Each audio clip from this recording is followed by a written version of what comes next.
Ya, Mas Anas silahkan.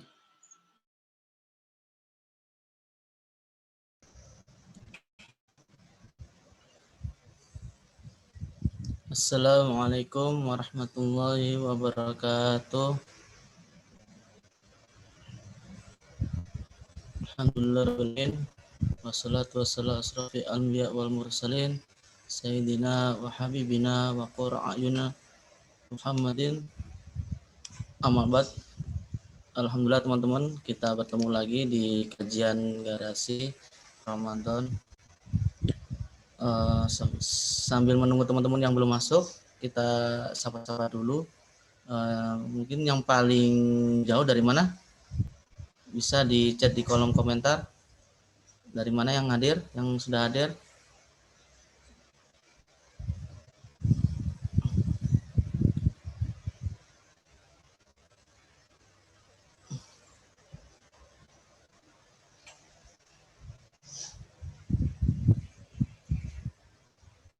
Surabaya.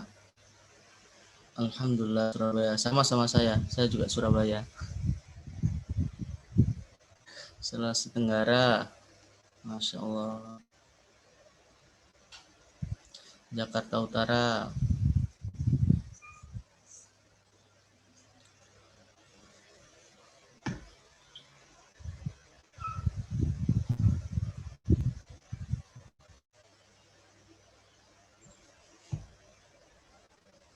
Ustadz Zulkarnain udah hadir ya? Assalamualaikum Waalaikumsalam Ustadz. warahmatullahi. Ya Mas.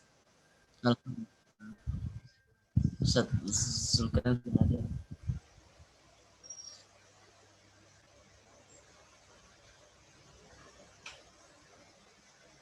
Ustadz bisa kita mulai sekarang Ustadz? Boleh. Udah jam 1.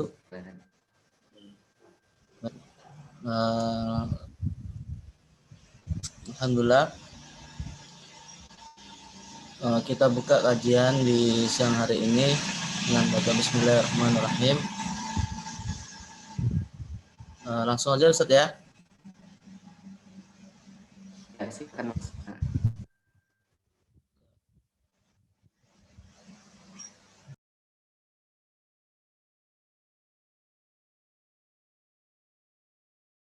Saya serahkan langsung ke Ustadz Zulkarnain. Ustadz, tafadhol Ustadz.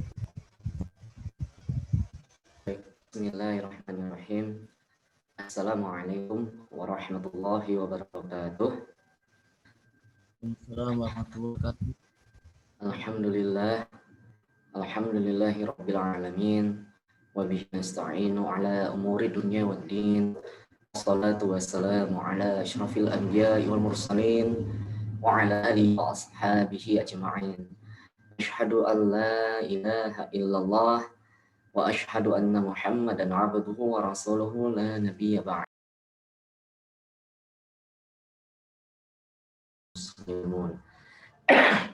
Shadaqallahul azim. Alhamdulillah, puji dan syukur kita panjatkan kehadirat Allah Subhanahu wa taala. Kita masih berada di bulan Ramadan, bulan yang mulia. Dan mudah-mudahan kita semua masih dikaruniai kesehatan. Dan kalaupun ada yang saat ini sedang diuji dengan sakit, mudah-mudahan Allah segera angkat penyakitnya dan Allah angkat juga segala kesalahan-kesalahannya. Salawat beserta salam senantiasa tercurah limpahan kepada Rasulullah Muhammad Sallallahu Alaihi Wasallam, keluarganya, sahabatnya, dan seluruh umat yang istiqomah hingga akhir zaman.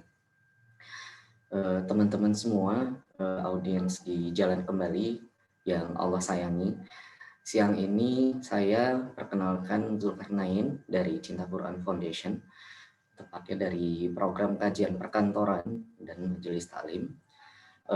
Diminta untuk sharing, jadi lebih tepatnya sharing ya. Jadi kita di sini tidak dalam rangka menggurui, tapi lebih dalam rangka saling mengingatkan. Sharing tentang tema yang secara sekilas judulnya mirip-mirip sinetron. Ramadan yang tak dirindukan. Jadi mirip-mirip kayak ayahku bukan ayahku, anakku bukan anakku, anak yang tertukar gitu-gitu lah.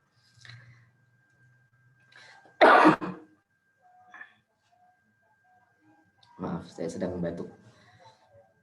Nah, jadi tema Ramadan yang tak dirindukan ini pada dasarnya adalah tema yang memang berawal dari keprihatinan kita. Kalau melihat dalam beberapa tahun belakangan, sepertinya semarak menyambut Ramadan itu jauh berkurang. Ya kan? Beda jauh ketika misalnya ketika kita masih kecil, apalagi kalau yang tinggalnya memang di daerah perkampungan, daerah gitu ya. Rasa-rasanya semarak menyambut Ramadan itu betul-betul gegap gempita gitu. Ada pawai obor, ada macam-macam gitu ya, ada cucurak. Tapi makin kesini sepertinya gempita itu makin lama berkurang. Kita ambil contoh aja misalnya di tempat-tempat umum kayak mall. Mall aja, saya kemarin ngecek di Bogor, baru memasang dekor-dekor berkaitan dengan Ramadan itu sekitar seminggu sebelum Ramadan. Dan saya ingat banget kalau pas kemarin mau pergantian tahun baru, Natal dan tahun baru, mereka sudah pasang dekor dan udah memutar lagu-lagu khusus untuk Natal itu dari November akhir. Mereka sudah mulai. Tetapi untuk Ramadan kok kayaknya beda. Wallahu a'lam apa penyebabnya. Dan kita juga kayaknya memang kayak nggak sadar gitu. Tahu-tahu sudah ketemu Ramadan lagi. Saking sibuknya kita dalam beraktivitas dunia, padahal masih segar di ingatan kita. Ramadan tahun lalu juga kita masih ingat kita ngapain aja. Ya jelas masih ingat karena Ramadan tahun lalu adalah Ramadan pertama yang kita lewati di masa pandemi. Sehingga ada beberapa hal yang mungkin kita masih sangat ingat. Apalagi beberapa dari kita mungkin akhirnya terpaksa menjadi khotib sholat Id di rumah masing-masing kan. Itu kan satu berkah tersendiri. Kapan lagi kita jadi khotib sholat Id? Nah, tapi itu masih teringat jelas. Tahu-tahu sekarang sudah Ramadan. Dan sekarang nggak kerasa udah hari ke-7 aja. Betul-betul waktu itu begitu cepat. Dan saking cepatnya, jangan-jangan memang kita nggak merindukan Ramadan. Nah, ini yang mau kita coba sharing. Kalau kita bicara ada rasa rindu di sana, nah saya mohon bantuannya dijawab di kolom chat. Biasanya di sini kan mungkin ada para suami, ada para istri gitu ya. Para suami biasanya rindu kepada istri itu sebabnya apa? Dan istri juga apa yang membuat rasa rindu para istri itu kepada para suami? Boleh dijawab di kolom chat.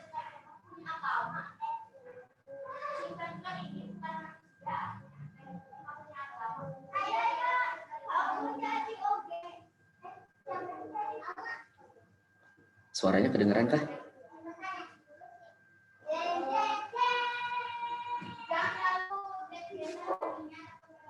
Halo? Kedengeran, Ustaz? Oke. Jadi coba dibantu jawab. Nah, apa yang menyebabkan seorang istri bisa rindu kepada suami? Dan sebaliknya, seorang suami bisa rindu kepada istri. Seorang ayah rindu kepada anak. Seorang anak.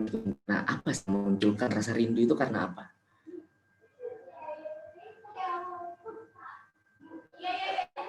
Ada jawaban?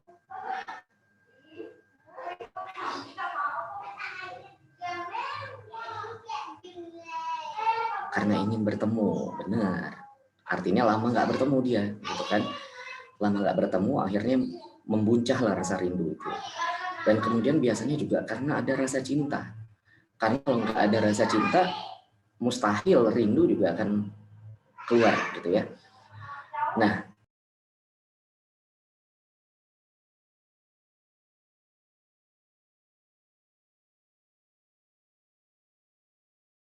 menanti-nantikan itu hal yang wajar. Tambah lagi kalau misalnya kita makin mendekati Lebaran, maka selanjutnya kita akan menantikan yang namanya THR atau rindu. Kalau seorang yang belum punya pasangan hidup, ya, maka dia juga pasti mengucapkan ijab dan qabul. Dia akan merindukan kapan ya momen-momen dia akan berdiri di pelaminan. Nah, maka ketika momen itu tiba, seseorang pasti akan menyiapkan 100%. Dia akan siapkan, kalau dia yang cowok, dia akan latihan mengucapkan lafaz ijab dan qabul, dan kemudian bareng si mempelai perempuan juga akan sibuk apa namanya, akan sibuk untuk membahas dekorasi pelaminannya mau kayak apa, busana pengantinnya mau kayak apa, daftar undangan mau berapa orang gitu kan. Itu artinya kita serius menyambut momen spesial kita, momen ketika kita punya pasangan hidup. Dan ketika akhirnya sudah menikah pun, maka ada satu momen lagi yang akan kita rindukan, yaitu momen ketika lahiran anak pertama. Itu pasti jadi momen yang sangat-sangat mendebarkan, apalagi kalau lahirannya normal. Ya, saya alhamdulillah 3 kali mendampingi proses lahiran istri secara normal. Dan semuanya itu momen yang dirindukan. Nah, maka kalau bagi satu kondisi nih, ada satu kondisi yang kita rindukan, kita akan siapkan. Kita siapkan baju bayinya, kita siapkan nama anaknya, kita siapkan perlengkapan bayinya. Kenapa? Karena kita tahu ini momen spesial. Kita nggak akan sia-siakan momen itu. Gitu. Tapi ada momen yang justru walaupun berisi kabar gembira, tapi ketika dia datang, kita cenderung cuek. Kita nggak peduli, padahal isinya kabar gembira. Maksudnya gimana? Nah, contohnya gini. Pernah ya menerima SMS yang bunyinya begini. Selamat Anda memenangkan undian 75 juta rupiah dari bank XXX atau operator XXX. Gitu. Itu kan kabar gembira kan SMS itu. Kita dikatakan menang undian 75 juta lagi. Tapi biasanya kita akan cuek. Kenapa? Karena kita tahu itu SMS penipuan. Jadi walaupun isinya kabar gembira, tapi kalau kita tahu pengirim kabarnya tidak benar, maka kita akan abaikan, kita cuek. Nah, jadi ada dua momen. Ada momen yang kita rindukan, maka kita akan serius. Ada momen yang kita nggak rindukan, maka kita akan cuek. Nah, pertanyaannya, Ramadan kita tempatkan di posisi yang mana? Benar nggak sih Ramadan itu menjadi satu hal yang kita rindukan? Kata Rasulullah, ketika masuk bulan Rajab, harusnya kita memperbanyak doa, Allahumma barik lana fi Rajab wa Sya'ban wa balighna Ramadan. Rasulullah ingin mengingatkan kepada kita, kalau sudah masuk bulan Rajab, berarti udah wanti-wanti nih. Bentar lagi akan datang Ramadan. Bentar lagi akan datang momen yang dirindukan. Jadi walaupun kita sedang sibuk dalam aktivitas dunia, Rajab itu adalah warningnya. Ya, alarmnya itu di Rajab. Makanya di Arab jahiliyah sekalipun, bulan Rajab itu adalah salah satu bulan haram yang mereka sangat-sangat menjaga agar di bulan Rajab mereka tidak saling menumpahkan darah. Orang Arab itu kan, Arab Quraisy ya di masa Rasulullah kan terbiasa perang suku. Mereka biasa senggol bacok. Nah, tapi di bulan Rajab mereka gantungkan busur-busur panahnya. Mereka sarungkan pedang. Mereka betul-betul jaga nggak ada darah tertumpah. Mereka tidak berburu juga di bulan itu. Nah, coba kita bandingkan dengan Indonesia nih. Indonesia, kita negeri berpenduduk muslim terbesar di dunia. Atau misalnya sebelum ke sana, kita coba ke diri pribadi masing-masing. Saya misalnya, sekarang usia saya 37 tahun. Dan kalau saya balik usia 15, berarti saya sudah 22 kali. Sudah 22 kali saya ketemu Ramadan. Ya kan? Artinya, kalau dikatakan, ya ayyuhalladzina amanu kutiba alaikumusiyam kama kutiba alal ladzina min qablikum la'allakum tattaqun. Udah tahu kita ayat itu, ujungnya adalah takwa. Artinya, setiap ketemu Ramadan, outputnya adalah takwa. Setiap ketemu Ramadan, takwa lagi. Ketemu lagi Ramadan, takwa lagi. Idealnya berarti kalau saya tadi sudah ketemu 22 kali dengan Ramadan, mestinya ketakwaan saya pribadi sudah meningkat 22 kali. Sejak pertama kali saya ketemu Ramadan. Nah, dari mana cara mengukur ketakwaannya? Masing-masing kita beda. Ramadan itu bukan hanya sebatas suasana. Karena kalau hanya sebatas suasana yang tadi saya sebutkan gitu. Mall hanya memasang dekor, terus akhirnya yang membuat kita sadar Ramadan sudah dekat adalah adanya iklan sirup. Baru kita ngeh, oh iya Ramadan. Gitu. Dan banyak juga orang merindukan Ramadan tuh karena suasana ngabuburit, suasana bisa nongkrong bareng teman-teman gitu. Tapi lupa bahwa yang dirindukan harusnya adalah perkara-perkara yang itu dijanjikan dari Allah Subhanahu wa taala langsung, yaitu banyaknya bonus pahala, banyaknya bonus amal-amal yang berlimpah. Yang itu nggak ada di luar Ramadan. Jadi sangat-sangat disayangkan kalau misalnya saya 22 kali ketemu Ramadan, saya lost itu semua. Itu sangat disayangkan. Nauzubillah min zalik. Maka perbanyaklah kita taubat kepada Allah.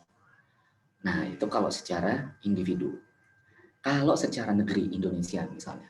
Indonesia merdeka tahun 45. Ya. Artinya kalau sejak merdeka Indonesia sudah 76 kali ketemu Ramadan. Dan mestinya kalau sudah 76 kali ketemu Ramadan, sama 76 kali pula ketakwaan Indonesia meningkat.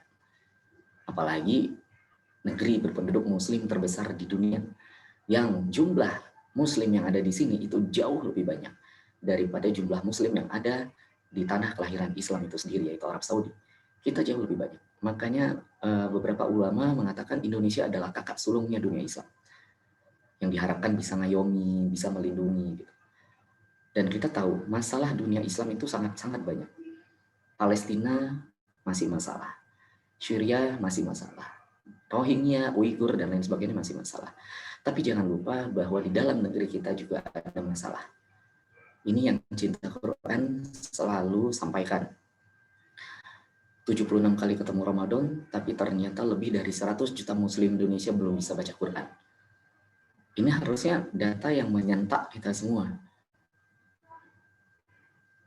Kalau 76 kali ketemu Ramadan, tapi hasilnya justru lebih dari 100 juta muslim Indonesia belum bisa baca Quran.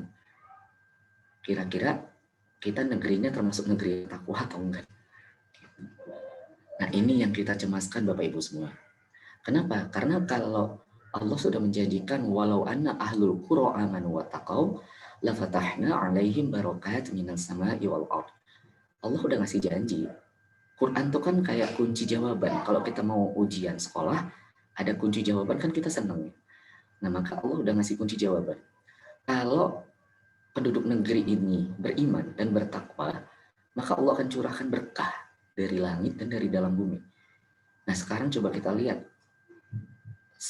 secara umum lah. Secara umum, apakah kita lebih banyak dikaruniai berkah atau malah musibah? Khususnya dalam beberapa tahun belakangan ini. Mulai dari ukhuwah yang terkoyak gitu ya. Apalagi kalau kita tadi bicara bulan Rajab. Bulan Rajab di Indonesia misalnya. Kami pernah menyusun daftar Bapak Ibu, ternyata di bulan Rajab ada banyak banget kasus pembunuhan dan pembunuhan. Ya gampang aja ngelihatnya kan, asal lihat berita TV aja pagi-pagi, misalnya sergap RCTI atau apalah. Selalu aja ada berita-berita yang kadang kita mikir, kok bisa gitu ya. Ayah bunuh anak, anak bunuh kakek gitu loh macam-macam ya. Dan itu gak pandang waktu.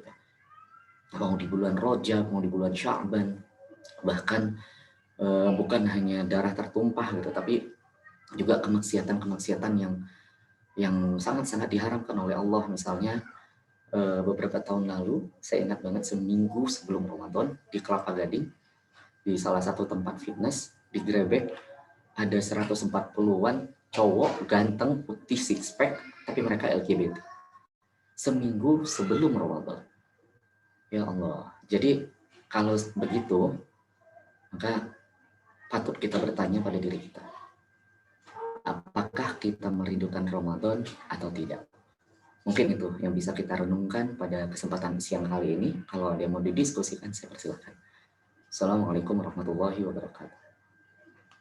Waalaikumsalam warahmatullahi wabarakatuh. Masya Allah materinya Ustaz. Semoga kita digolongkan dengan orang-orang yang merindukan Ramadan dengan ketakwaan. Insyaallah amin. Baik Ustaz, sekarang kita masuk tanya jawab boleh Ustaz ya. Bagi Bapak Ibu atau Kakak, kalau misalkan ada yang ditanyakan dari materi Ustaz Zulkarnain, silakan di chat di kolom komentar.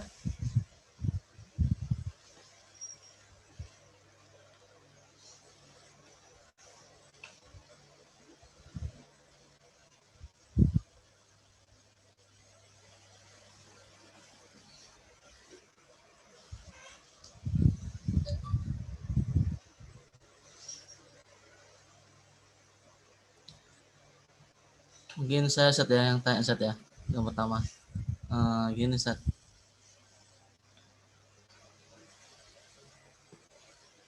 Yang sempat Ustaz yang paparkan tadi, memang kita sudah tahu apa yang di dalam Ramadan yang telah dijanjikan oleh Allah, pahala-pahala yang luar biasa. Tapi kadang kita juga cuek gitu Ustaz sama Ramadan sendiri.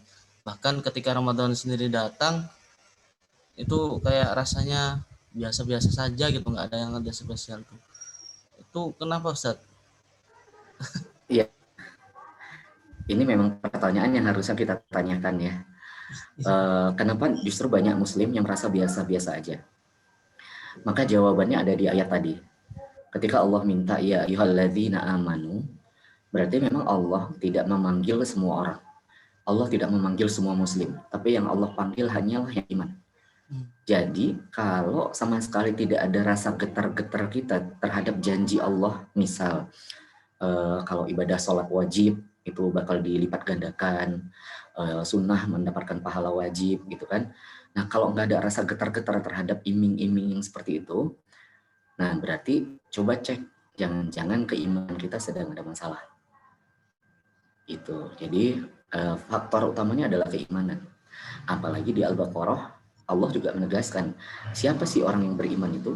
Alladzina yu'minuna bil ghaib. Orang yang beriman itu adalah yang beriman terhadap hal-hal yang gaib. Ya kan janji berupa pahala, janji berupa dosa, itu kan hal gaib. Kita nggak bisa lihat.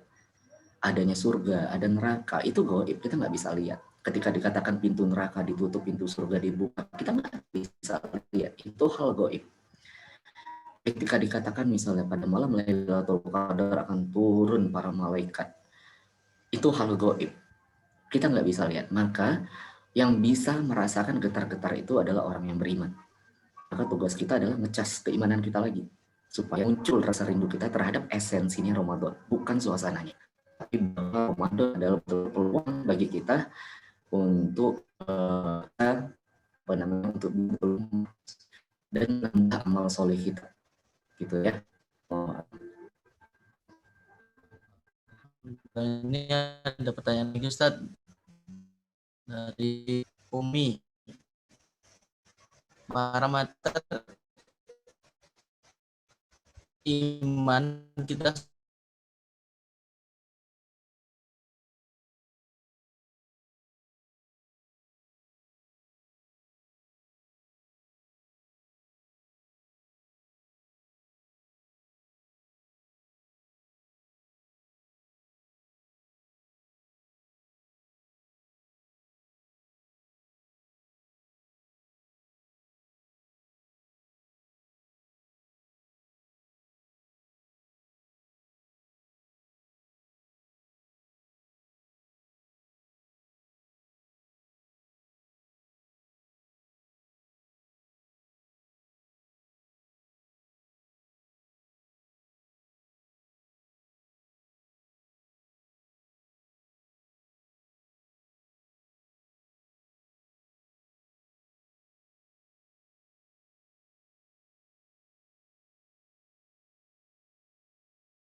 Walaupun ada juga orang-orang yang tetap menggunakan hawa nafsunya dan dia tetap bermaksiat. Tapi secara umum, nuansa Ramadan adalah nuansa ketaatan, nuansa takwa. Nah, maka yang harus dijaga selepas Ramadan adalah nuansanya itu, habitsnya itu. Gitu. Nah, untuk bisa menjaga habitsnya itu, kalau saya lebih seneng pakai tipsnya Tombo Ati, khususnya yang poin ketiga, berkumpul dengan orang soleh. Nah, karena kalau kita sendiri memang akan cepat surut, kita akan cepat kembali kebiasaan lama. Tapi kalau kita berkumpul dengan sesama orang soleh, kita akan terus bikin acara-acara keislaman, misalnya, terus bikin program-program yang memang bermanfaat umat. Nah, insya Allah itu akan tetap terjaga. Gitu. Jadi yang harus dijaga adalah perkumpulannya. Gitu. selanjutnya Assalamualaikum dari Ibu Lihasa. Assalamualaikum Ustadz, kalau kita Dan tahu hukum dalam Al-Quran, tapi tidak bisa menyampaikan ke suami. Apakah istri berdosa? Istri sudah mengingatkan, sedangkan malah dikatakan seolah iya, wes. Oh iya, jadi Kelihatan sok alim gitu saja. jadi memang dalam dunia dakwah atau dalam dunia mengingatkan, apalagi kepada orang-orang yang masih dekat dengan kekeluargaannya sama kita, ini memang agak beda pendekatannya.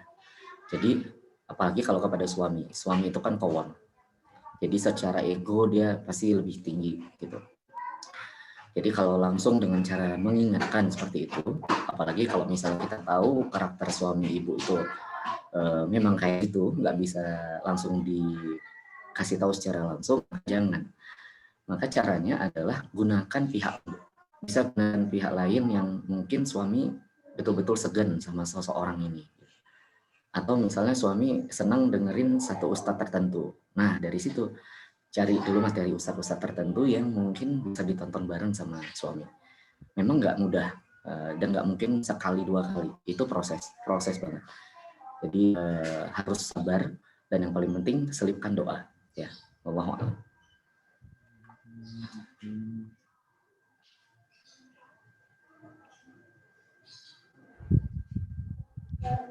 Semoga jawaban-jawaban bisa mewakili saja.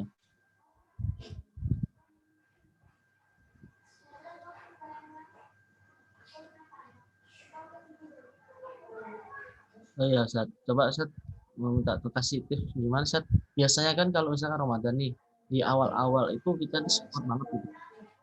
Semangat banget, habis itu di pertengahan bahkan sampai akhir itu biasanya udah mulai kendor gitu Sat. Nah, itu tipsnya gimana Sat biar dari awal sampai akhir tuh bisa kenceng ibadahnya Sat. Ya, intinya sama ya, Mas. Jadi harus berjamaah. Cari teman yang punya sama-sama komitmen gitu. Apalagi memang tantangan kita di Indonesia itu selalu begitu tuh. 10 hari terakhir justru di situ makin kendor. Padahal 10 hari terakhir itulah yang ibarat kalau kita lomba lari, makin deketin finish itu kan harusnya makin kenceng gitu. Ini kita kebalik, di Indonesia memang seringkali kebalik. Nah, tantangan kita adalah harus menciptakan lingkungan gitu, menciptakan lingkungan, maka kita cari teman, kita cari komunitas-komunitas gitu. Dan alhamdulillah kalau Indonesia saat ini sudah banyak ya komunitas-komunitas dakwah, komunitas hijrah, maka bisa diikutin. Ya, mungkin kayak jalan kembali ini kan bisa. Alhamdulillah. Ada pertanyaan lagi Sat yang masuk dari Ibu Ami. Bagaimana mengukur bermanfaatnya diri terhadap agama? Nah, kata Rasulullah, khairukum anfa'uhum linnas. Sebaik-baik kalian adalah yang paling manfaat bagi manusia. Nah, tapi dalam hadis lain Rasul juga bilang, sebaik-baik kalian adalah orang yang mengajarkan Al-Quran. Nah, jadi kalau hadis ini digabung, maka sebaik-baik manusia atau sebaik-baik manfaat yang bisa dirasakan oleh manusia adalah tersampaikan pada program kayak tadi dari Cinta Quran misalnya, yang kayak di sini sudah beberapa kali disampaikan, ini jadi satu peluang. Inilah parameter kita untuk menempati bahwa kita menjadi orang-orang yang punya manfaat luar biasa di tengah-tengah umat. Gitu.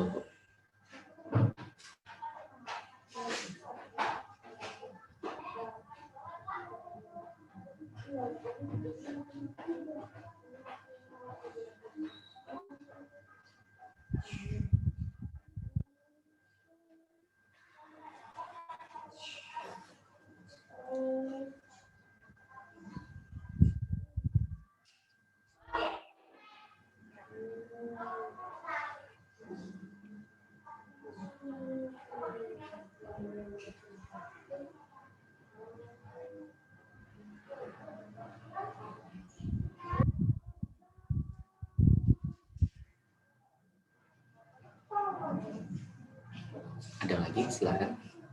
Bahkan teman yang ingin bertanya atau sharing,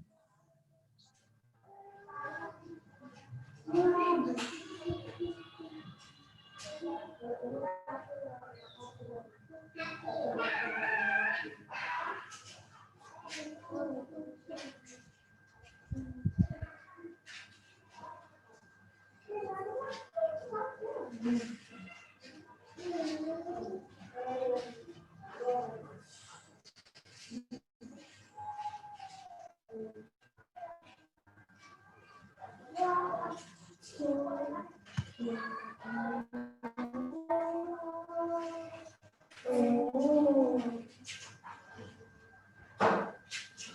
niat berpuasa apakah wajib hukumnya? Ya, wajib.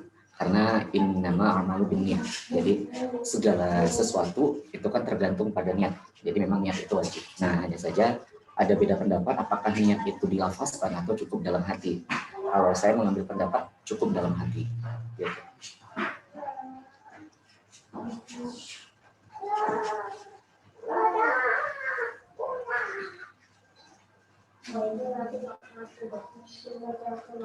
Bila lupa niat, nah kalau lupa sih nggak masalah ya Bu ya. Jadi begitu teringat langsung pasang niat. Nggak apa-apa kalau lupa, tapi langsung pasang niat. Insya Allah nggak apa-apa. Makanya lebih amannya kan kita niat itu adalah sebelum tidur.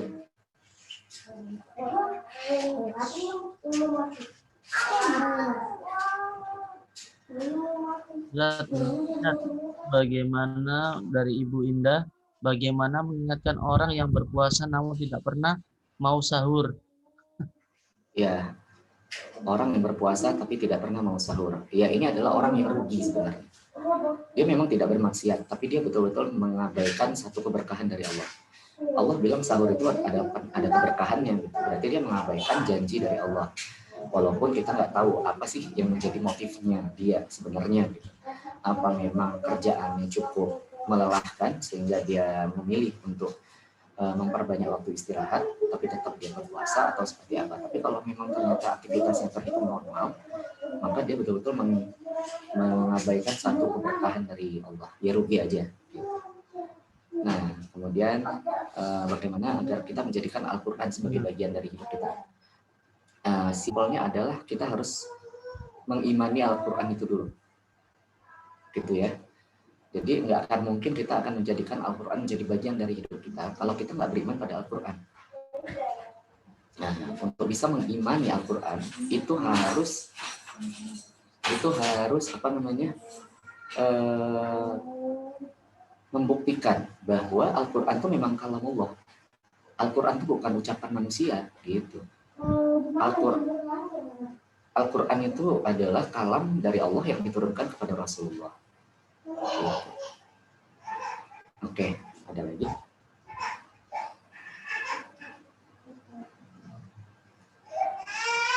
Ini mengenai Al-Quran ini,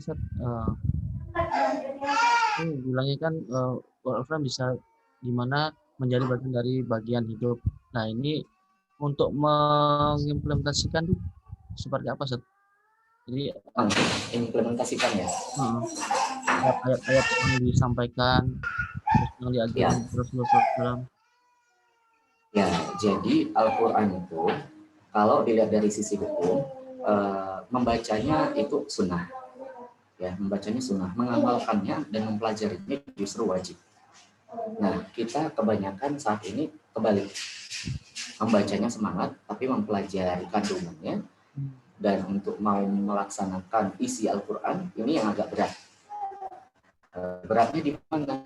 Banyak orang akhirnya pilih-pilih mana isi Al-Quran yang sesuai diambil, mana yang tidak, nggak diambil. Nah, jadi tantangannya adalah Al-Quran tuh kata Allah kan udah khulu fisilmi kafah.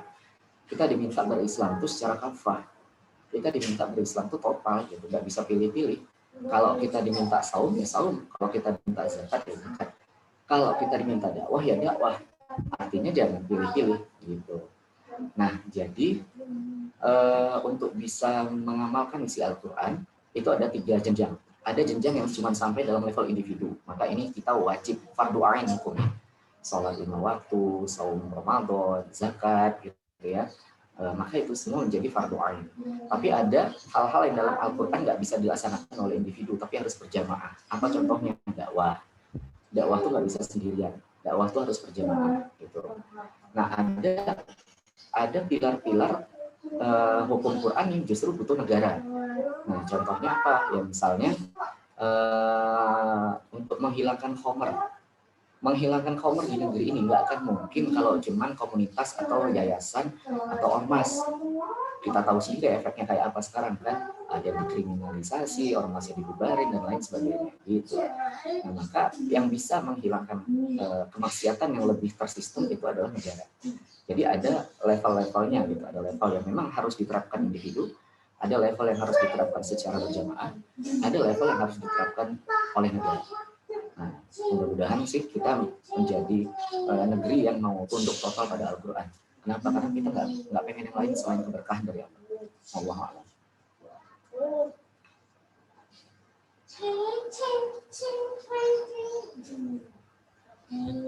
Untuk mengajak keluarga atau teman terdekat atau sahabat terdekat untuk mempelajari Al-Quran itu gimana Ustaz? Karena kan keluarga terdekat itu kan apa ya, agak susah untuk di diajak gitu Ustaz. Mungkin ada banyak aktivitas baik cara termudah untuk keluarga untuk bisa ikut mempelajari Al-Quran sendiri itu gimana Ustaz? Nah, untuk keluarga memang hanya kita yang tahu ya Mas. Karena kita yang tahu tipikal orang-orang di keluarga kita. Mereka senangnya diajak dengan cara apa? Kalau mereka nggak senang diajak dengan cara langsung, jangan gunakan cara yang langsung. Tapi kalau memang tipikalnya kayak Umar bin Khattab yang memang bisa belak-belakan itu, ya silahkan. Tapi kita yang paling tahu kondisi orang-orang di keluarga kita. Maka ada banyak cara untuk mengajak orang pada kebaikan. Disinilah kita itu diminta untuk kreatif, jangan pernah nyerah. Allah a'lam.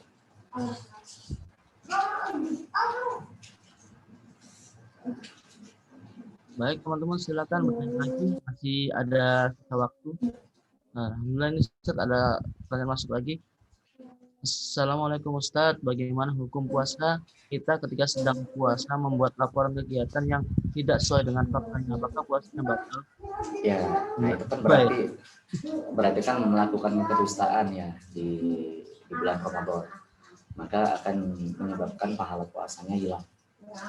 Saumnya mungkin sah, tapi pahalanya nggak dapat lagi. Gitu.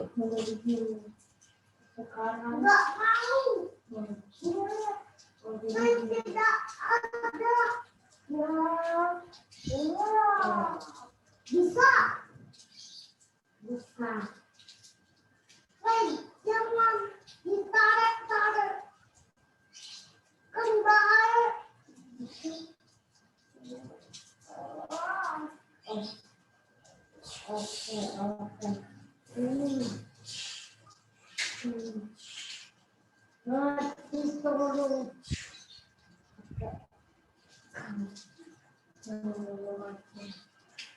Nggak mau. Udah makan. Bukan jalurnya. Kita juga mati kan sama Nabi Daud. Kan kemarin itu kita udah mati. Ada lagi? Ada lagi. Enggak, lawannya ada satu. Cuma yang Nabi Daud itu ada satu.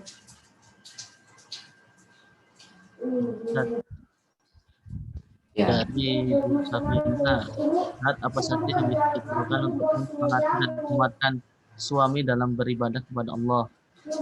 Nah, ini sama jawabannya Bu, karena pasti Ibu yang tahu apa yang paling didoyani sama suami, apa yang paling bisa suami itu bisa lebih semangat.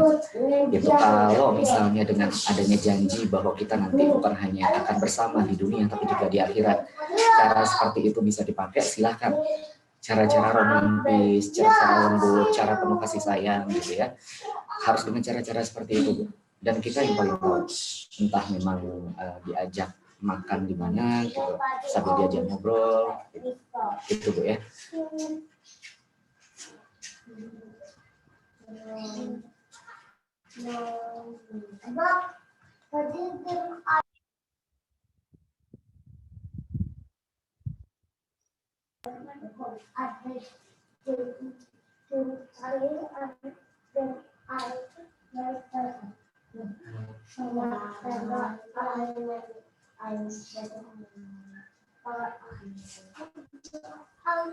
Ya, ada lagi Mas?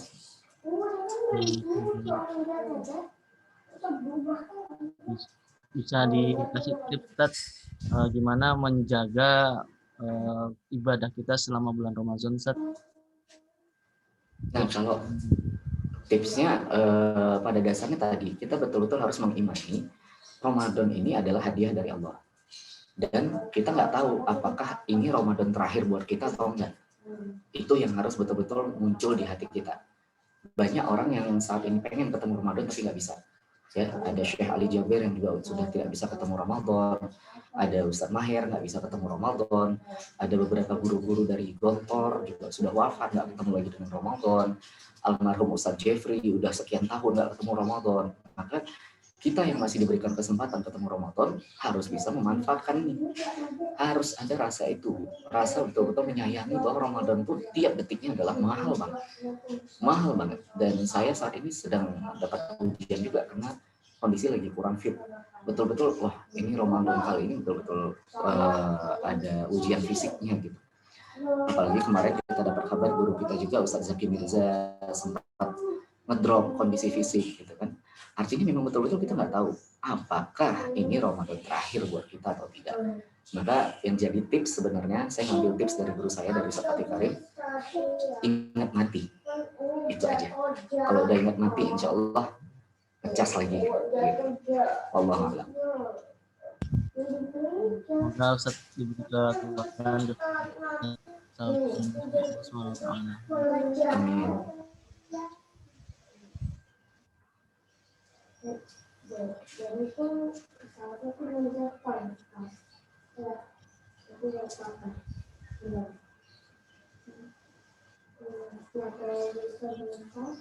Ustaz, tinggal 15 menit lagi, mungkin dari statement closing Ustaz.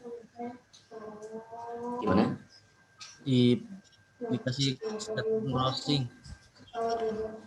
Ya, closing statementnya pada dasarnya adalah pengingat buat kita semua ya, bahwa Allah minta kita itu jangan sampai mati kecuali dalam keadaan, dan kita diminta menjadi orang-orang yang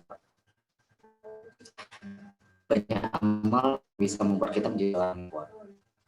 Dan di tengah fitnya uji kita harus cerdas memilih amal. Jangan hanya ibadah wajib saja, tapi juga kita perbanyak ibadah memperpanjang status amal kita walaupun kita sudah wafat, yaitu sedekah jariah, doa dari anak yang solih, dan ilmu yang manfaat. Nah, salah satunya adalah tadi ketika kita berkontribusi untuk membebaskan negeri ini dari buta aksara Quran. Yakinlah itu adalah satu program yang nanti akan jadi investasi kita sampai akhirat. Dan lagi-lagi itu hanya yang beriman, yang betul-betul meyakini itu. Ya, mungkin itu.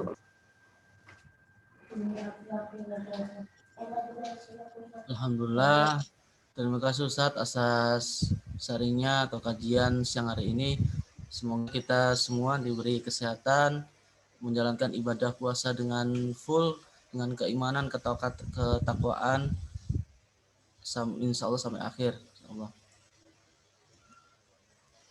Baik, kita tutup kajian hari ini dengan doa kafaratul majelis. Subhanakallahumma wa bihamdika asyhadu an la ilaha illa anta astaghfiruka wa atubu ilaik. Jazakallahu khairan Ustaz.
Baik,